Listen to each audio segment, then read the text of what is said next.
Welcome back, everybody. Today's review is going to be the Lionel consolidation engines. This is going to be an awesome review, so I hope you guys enjoy. Let's cut on to these beautiful, amazing locomotives. Chartered on April 1st, 1904, the BC&G ran 18 miles east to west, hauling timber and coal to interchange the point with the Baltimore and Ohio Railroad.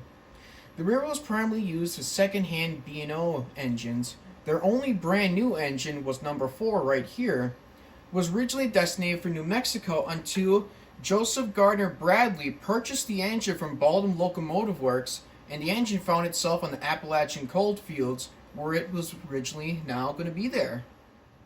Number 4 had a good long career on the BC&G, hauling coal and timber back and forth from Wyden and Swandale.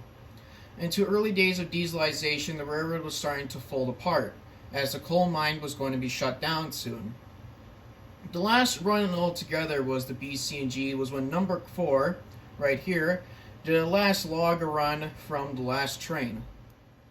After the BC&G was now gone, it was purchased in 1967 by the Quakerstown and Eastern Railroad, and in 1970 ended operations with the Q&E. In 1972, it was sold to the Southwest Virginia Scenic Railroad, and in 1978, it was purchased by North Carolina Transportation Museum, where it was converted into a Southern engine, which I really did not like, but you do you. Then after that, it was purchased by the Cass Scenic Railroad, where it's going under inspections to get restored and run. So we have separately applied details here. Right here, it's very closely as the Baldwin Locomotive's factoring label on the steam locomotive. And here we got separately applied headlamp, a nice logo right here, and I love right here it says danger. And marker lights, a little swinging bell that moves, white wall wheels, a nice logo that says the BC&G, and we got whistle steam, marker classification lights, and this awesome detail which I love inside the engine is that the firebox, it glows and flickers while the engine runs, and that brings it to like a lot of realism in this engine. Like when it's going around, even when I have it at night, you just see the flickering from the cab of the fire, and it just looks so real.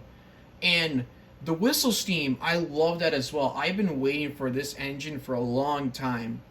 But now, let's cut on to the Santa Fe one. So here's this amazing consolidation of the Santa Fe 2535. I couldn't find no information about this engine, but there is actual photos of this engine. I've been trying to do a lot of history and research on it, but I couldn't really find it a lot. Only knowing that these engines were built by Baldwin back then with the Santa Fe. So we're just going to do with the details of the engine. So the engine has separately applied lighted marker lights, and the number boards on the top don't light up unless they do with other ones, then mine doesn't, but that doesn't bother me at all. It's got back electro couplers that fire, and with the Buffalo Creek and Gully. It's got whistle steam, the flicking firelight, and back marker lights as well. Headlamp does light on, and when the engine is not moving, the cab light does come on, but when the engine starts moving, the cab light turns off, and the fire flicker keeps going on, and that's the best part. And awesome crew dialogue, and the back it's got the oil tender, and because there's no coal in it, because the engine's in Topeka and Santa Fe, they were converted to oil burning because they're going through desert and dried areas, because with a normal coal-fired steam engines, the hot cinders coming out of the stack will land on a dry patch of grass, and it'll start a big bad grass fire. And this engine's got 5 changeable whistles and 5 changeable bells, crew dialogue and crew chatter, and same as the Buffalo Creek and Gully engine. So now it's time for me to stop talking and stop blabbering. Let's get on with the engine.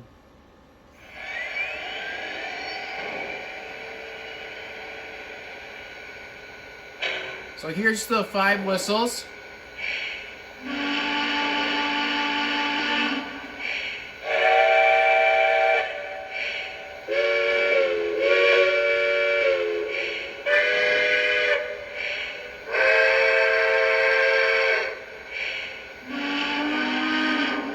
Well, let's roll this engine out and enjoy. Dispatcher, error is made. Brake test complete. Are we clear to pull? Over. Hold your position. Out. Better clear that fire while we're waiting. Going to be a hard pull ahead. Dispatcher, am I cleared to the outbound? Over. You're cleared outbound. Dispatcher out.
That was an awesome riding session, an awesome review. I hope you guys enjoyed. Please subscribe and stick around for the channel because this is going to be really fun doing a bunch of trains And our next review, I don't know, I might have to do a poll. It'll probably be the Grand Trunk and Western SD38 or the Milwaukee Road SD45. So stay tuned and have fun and stay safe out there.